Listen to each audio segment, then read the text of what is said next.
we've rocked up. We're in the centre of the country now. We're in Gorey, near Gorey. Our first stop of the day is a palace. And in this video, we're going to be talking about something fairly basic, but has come up quite frequently on my channel in the last few weeks, and that is my tripod choice and the importance of a tripod in interior and architecture photography, what I use, why, and how it helps me to achieve stable images, but also great results in interiors. I'm going to do this episode over multiple locations today as we drive towards Kentfaith. So just as my group are around me, getting their guided tour of today's first location. And today we're going to be talking about my new tripod setup and why a good quality tripod is essential for interior and architecture photography. And when I say good quality, it needs to have certain features, certain design elements that can assist you with not only getting stable shots, sharper images, but also help you make one of these go from being basically a chore and a pain to being a usable asset. Both of these are from Kentfaith, KNF Concept, and we're going to be giving you some discount codes along the way today too, so stick around till the end of the video. Of course, stability is key for quality architecture images, but also getting your camera on a tripod like this can get you some really great results, and of course keep your ISO lower, so enable you to get lower noise in your images. But when it comes to architecture and interior photography, it's kind of essential, especially if you're doing commercial architecture work. Of course, one of the main things a good quality tripod can actually help you get and obtain in your images is better framing and composition. It can give you kind of precise control and measured shots that handheld photography just can't do in interiors like this. So of course there is key elements that you should consider when you're getting yourself a new tripod, and some of those things are often thought about and some of them are very much not so. A tripod is something that some people just sort of basically try and save money on, and that's not something that you should do. However, there is inexpensive options out there, as I'm going to prove today, that can do a great job for this style of photography and other genres as well. Now the first thing is stability. I've got the legs pushed together further here than I usually do. They're actually pushed in a little bit to give me a little bit more height than what I need, mostly because I want to come back as far as I can in this room. But you'll see that what I've got here is a very stable, solid base. Carbon fibre tends to be lighter, more solid and more robust. Some tripods have a flex to them and they bend and they move, and we don't want that with a good quality tripod. A solid tripod is a must when using heavy gear like a camera with an L bracket, tilt shift lenses or adapters attached to it. It keeps everything stable so you get sharp, perfectly aligned shots without worrying about your setup tipping or shifting mid-shot.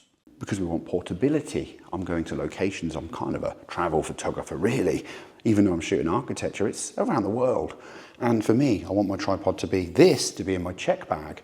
It needs to be fairly light, and the head to be protected in my photography bag. The legs need to be lightweight, the setup needs to be lightweight but portable, but also be of a substantial height. And of course, a solid base. You want to be able to get into low creative angles, and you want to be able to get to high angles too. Of course, tilt shift helps with this, but essentially having a solid base, making sure that you've got a good quality center column can also assist you in some environments. A good, solid, versatile center column should be locking tight and shouldn't come loose here at all. And more importantly, there should be minimal flex and wobble when you extend it. That then brings this tripod over my eye height. The next one is rubber feet. Now, rubber feet are really important to me. Sometimes I'm walking into other people's properties like this palace here. I don't want my tripod slipping and sliding all over the place. And sometimes the rubber feet that comes with a tripod are not substantial quality, and the tripod slides, especially on tile or marble floors. We want quality rubber feet that don't slide and move, and of course, help with stability. One of the most important things as well, aside to the rubber feet, is the fact that the tripod should be of a substantial height. Not only should the center column have a good reach like so, also the base level of the tripod needs to be substantial. For me, I think a good usable height is always in the 180 centimeters, 6 foot mark, this kind of range. Anything over that gets a bit sort of unportable. The smaller ones, the smaller you go, the less stable that tripod is too. So this one, the ability to do those low shots, creative shots, but also solid base at waist height and of course eye height too. In my opinion, you want carbon fibre. I mentioned it a minute ago. They last longer, they're lighter, they're better quality, and all more expensive. In recent years, they've come down in cost substantially. So the next thing might be controversial amongst some of you, and that is the fact that I prefer twist lock legs on my tripods. And the reason for this is they're quicker, they're a little bit more secure when they're of a substantial quality, and that's the important bit. But more importantly, they don't nip your fingers in cold weather. That's caught me out a few times on previous tripods. One of the things that people complain about regularly when it comes to this is the fact that they don't like the fact they put the camera down on the tripod and then the legs aren't twisted tight enough and they move, they slide. In other words, the tripod leans off to one side. Quality tripod with good quality locking legs should be a couple of twists maximum, but you should be able to do it in one, like so, to get a nice solid lock and the tripod then doesn't move.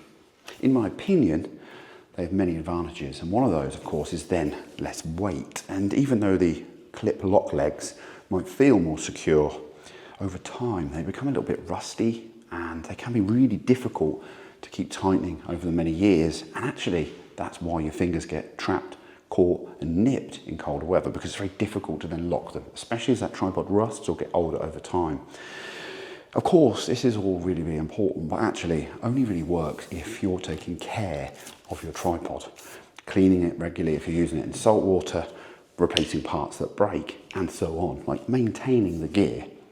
Maintain it, look after it, and it will look after you. I've found over the years that you need a set of tools with you at all times to be able to keep these screws nice and tight, to make adjustments, and to do on-the-go repairs should they be needed, but also can help you with your base plates for your camera, your L brackets and more. I have a bunch of different ones here. I've got a Peak Design one, which is this neat little pull-out setup. You can basically have two types of Allen keys on them to be able to tighten up these various holes, but also, of course, on the other side of the legs here, it requires two. So I actually have another one as well. I actually have this one by Sunway Photo, which has got three parts to it, a little triangle tool, and you can put the Peak Design one side, put the Sunway Photo the other, and I can lock those legs and tighten them up like so if needed. These two tend to be my kind of go-to tools. So one more thing that you're looking for, in my opinion, in this particular genre, is a geared head. Now I've actually just got a new one. It's also the K&F Concept GD3W. I'll put the link down in the description below. But these give you precise control over your compositions. A ball head, when you unlock it, it unlocks all three axes. So in other words, when you unlock that, all three parts of your composition are unlocked. You've got to reframe and do subtle adjustments, and it's kind of counterproductive when it comes to interior photography. This thing ain't going anywhere. Precise controls over three axes, fast movements with the orange pins, and slower geared adjustments with the rotating handles make your precision compositions much more easier to pull off. You can basically fine tune that perspective and nail your interior shots. So I've gone back in time now. I'm back in Budapest. Well, I'm not. This was obviously recorded in the past, but this is a great example of where the geared head actually comes into its own. And the reason why I really love using geared heads, here in this position, I'm in a really tight spot against a post. I can't get to a central position, and subtle adjustments that the geared head allows me to do really help to impact the final image. The reason why the geared head works in that way is it's got three levers, so it allows precise micrometric movements across the three axes. So you can kind of do little tiny movements across each of the three axes. Of course, the tilt, the gain, and of course just the shuffle on the tripod itself, the actual rotation. So that really helps to impact your photography, especially in architecture. When it comes to fixing this tripod head to a set of tripod legs, it's just got the usual 3/8 screw head on there. So really easy just to lock it down. You know, clockwise to do it up, anti-clockwise to undo it. And I actually take it off quite a lot. And it's pretty solid when it's screwed on, but it's easy to undo too. And I actually transport it around, usually in the top of my rucksack, in the Shimoda that I've got, throw it in the top there. Or if I go on a plane, I usually chuck it into one of the empty lens pouches in my roller bag as well, so it's easy to transport. I've actually found this, although it's like bulky in shape, it's not as bulky as the old Benro that I had, and it's lighter than that one as well, I'm pretty sure. I'm not sure the exact weight of this, but my guess is it does not come in over 700 grams, so I think it's lighter than a kind of heavy ball head. Up top here, you've got the Arca Swiss mount. Now, it comes with a plate, and I don't recommend using that. Throw it away, because it's a single small one that you attach to the bottom of your camera. But for architecture photography, of course, we want to be using, where possible, L brackets. So we can flip between portrait and landscape orientation at the flick of a wrist. Now, we can put this in here in landscape orientation. And what I like about this is the lock-in mechanism is really nice and solid. Now, other models of geared heads that I've had before, other brands, this mechanism has been a little bit temperamental, the Benro one in particular, but also as well, even on the Sunway photo that I previously had, this locking mechanism wasn't the best. So this one, it locks down really, really well. And you can see here, I've got a lot of weight. I've actually got, you can see here the adapter, I've got the R5 with the adapter, the extender, and the 24mm tilt shift lens. So there's a lot of weight on the front, and this thing, mechanism and the geared head, is designed to hold the weight of 6 kilograms. So that far outstrips anything that I've got on here, and probably goes up to a longer lens than this as well in terms of focal length. So it's great in terms of weight distribution, and 6 kilos is plenty enough for what I do. And you wouldn't want to carry around a head that supports much more than that either, because that'd be quite bulky to carry around. On the top here as well, there is a bubble level, which I actually like these ones on the top here. But of course, in-camera spirit levels, I also rely on mostly. I don't 100% rely on this, but it looks quite nice. And I'm straight at the moment. I've locked in my composition, and I can see there the bubble level is dead center. So working really, really well. In other words, a ball head gives you sort of maybe a faster setup, but less control and less precise movements than something like this. And they don't need to be expensive either. In fact, this setup here is probably half the price of my setup I had 6 years ago. For those of you just wanting to know kind of what you need in a good tripod, well, we're done. You can sign off, see you next week. But for those who want to know my past and present tripods and get that discount code, stick around. So we're actually on to our last location of the day. We're actually in Kentfaith now, which is just gone to plan. The road's much easier than it used to be to actually get here. Pretty cool place. We're not here to talk about the synagogue or the photography tour. The guys are down below shooting. We're here to talk about my new tripod.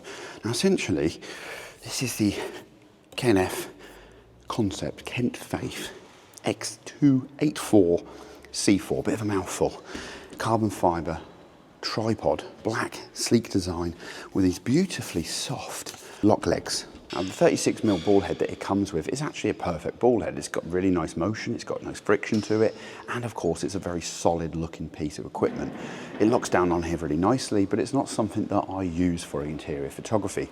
I've switched that out, left it at home, but of course I have used it in the field before, and I'll overlay some clips of me using it in the past over in Romania. I've upgraded that ball head to the geared head. So of course the geared head offers better, smooth, precision movement and control over your compositions. I like the fact that the quick release levers, the ones to move it fast, are in orange. It's quite nice and obvious.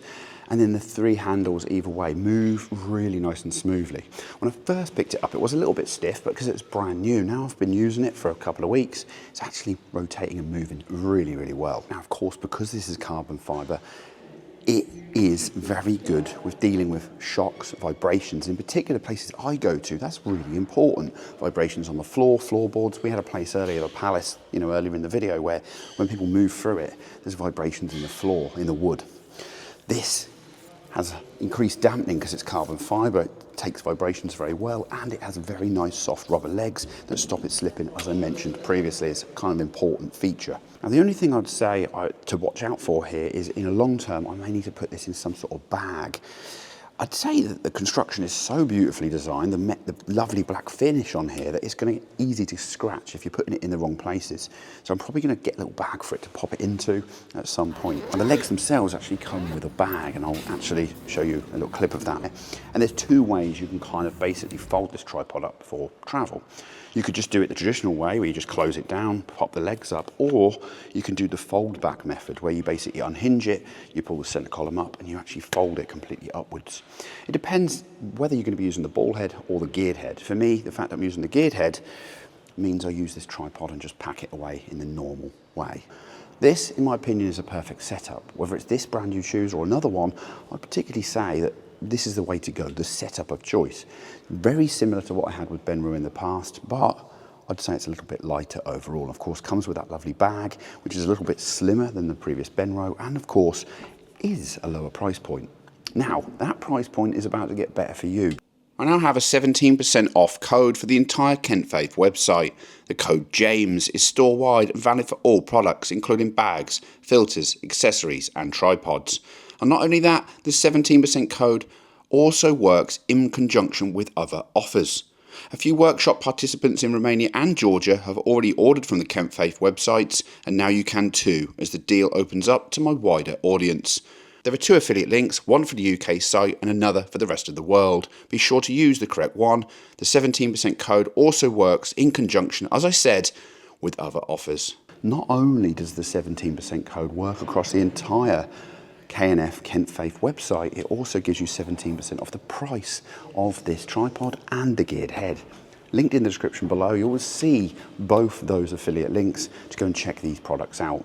Hope you've enjoyed that video, something that a few of you have asked actually in recent weeks about the tripod setup, the new tripod setup. Enjoy the discount codes, and until next time, I'll see you all very, very soon. Coming next on the channel, of course, more from here in Georgia.